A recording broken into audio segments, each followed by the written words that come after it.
সৌরভ গাঙ্গুলির বিরুদ্ধে প্রতারণার অভিযোগ। সৌরভ গাঙ্গুলি এ রাজ্যের ব্র্যান্ড অ্যাম্বাসেডর সৌরভ গাঙ্গুলির বিরুদ্ধে থানায় লিখিত অভিযোগ দায়ের করেছেন এ রাজ্যেরই কিছু মানুষ। তাহলে এ রাজ্যের ব্র্যান্ড অ্যাম্বাসেডর কি এবার ব্যান্ড হতে চলেছেন? ঠিক কি ঘটেছে, কেন প্রতারক হিসেবে কাঠগড়ায় তোলা হলো দাদাকে, বলবো আজকের প্রতিবেদনে।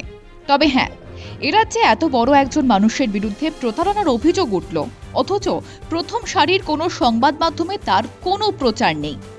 কেন, কি বৃত্তান্ত, তার উত্তর অনেক কিছুই হতে পারে। সে বিষয়ে আলোচনা অপ্রাসঙ্গিক। তবে আমরা বিজনেস প্রাইম নিউজ বাংলার মানুষের রুজি রোজগার নিয়ে কথা বলি, তাই এই খবর আপনাদের সামনে তুলে ধরা আমাদের দায়িত্ব। প্রথমেই আপনাদের সামনে তুলে ধরব সেই অভিযোগপত্র, যেখানে একজন দুজন নয় 150 জন মিলে প্রতারণার অভিযোগ দায়ের করেছেন সৌরভ গাঙ্গুলির বিরুদ্ধে। টাকা নিয়ে ফ্ল্যাট না পাওয়ায় কলকাতার অন্যতম নামী সংস্থা হাইল্যান্ড গ্রুপের বিরুদ্ধে উঠেছে প্রতারণার অভিযোগ। নাম জড়িয়েছে সৌরভ গাঙ্গুলির।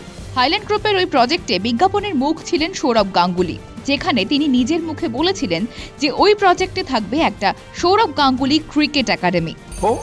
বলা হয়নি এটা আমার স্পোর্টস একাডেমি, এটা আমার স্পোর্টস একাডেমি। কিন্তু বাস্তবে দীর্ঘদিন কেটে গেলেও সেসব নিয়ে কোনো কথা ওঠেনি এবং কোনো ক্রিকেট একাডেমি সেখানে গজিয়েও ওঠেনি। প্রতিশ্রুতি দিয়েও কোনো কথা রাখলেন না তিনি। সারা জীবনের সঞ্চয় ভেঙে, ব্যাংক লোন করে, পিএফ ভেঙে আমরা সাধারণ মানুষেরা ফ্ল্যাট কিনি, এর দায় কে নেবে? তাছাড়া ফ্ল্যাটের পিছনে টাকা ইনভেস্ট করে ফ্ল্যাট না পাওয়ার ঘটনা এ রাজ্যে নতুন নয়। দীর্ঘদিন ধরেই প্রতারণা চলে আসছে এবং সরকার এই বিষয়ে নির্বাক। সরকারের ভূমিকা নিয়ে তো প্রশ্ন উঠছেই। একই সঙ্গে যারা এই সমস্ত বিজ্ঞাপনের মুখ হিসেবে জড়ান, যাদের মুখ বিক্রি করা হয়, যাদের এক কথায় হাজার মানুষ নিজেদের সারা জীবনের পরিশ্রমটাও বিনিয়োগ করতে পারেন, তাদের ওপরেও কি প্রতারণার দায় বর্তায় না? তাদেরকেও কি বিশ্বাসঘাতক বলা যায় না? এত বড় অভিযোগের পরেও, এতগুলো মানুষের বিশ্বাস ভাঙার পরেও দাদা চুপ কেন? শুধু টাকা নিয়ে প্রোডাক্ট প্রমোট করলেই ব্র্যান্ড অ্যাম্বাসেডরের দায় শেষ হয়ে যায় কি? আচ্ছা, আপনাদের কি মনে আছে কিছুদিন আগেই নেসলে কোম্পানির ম্যাগি মশলার গুণমান নিয়ে প্রশ্ন উঠেছিল? দীর্ঘদিনের জন্য বাজার থেকে ব্যান করা হয়েছিল ম্যাগিকে। তাহলে নিশ্চয়ই এটাও মনে আছে যে কোম্পানির বিজ্ঞাপনের মুখ মানে অমিতাভ বচ্চন, প্রীতি জিন্টার মতো আরও অনেকের হাতে কোর্টের তরফ থেকে নোটিশও এসেছিল, শোকজ করা হয়েছিল তাদের। প্রসঙ্গত, অভিযোগপত্রে উল্লেখ করা হয়েছে যে সৌরভ গাঙ্গুলির প্রচার দেখে তার কথায় মান্যতা দিয়ে এই প্রজেক্টে টাকা ইনভেস্ট করেছিলেন কিছু মানুষ। সেই ফ্ল্যাটেই দীর্ঘদিন ধরে চলছে অসামাজিক কাজকর্ম। না, অসামাজিক কাজকর্মের দায় সৌরভ গাঙ্গুলির নয়, কিন্তু সৌরভ গাঙ্গুলি ক্রিকেট একাডেমির প্রতিশ্রুতি তিনিই দিয়েছিলেন। 10 বছর পর ওই ফ্ল্যাটের বাসিন্দারা অশ্বডিম্ব ছাড়া কিছুই পাননি।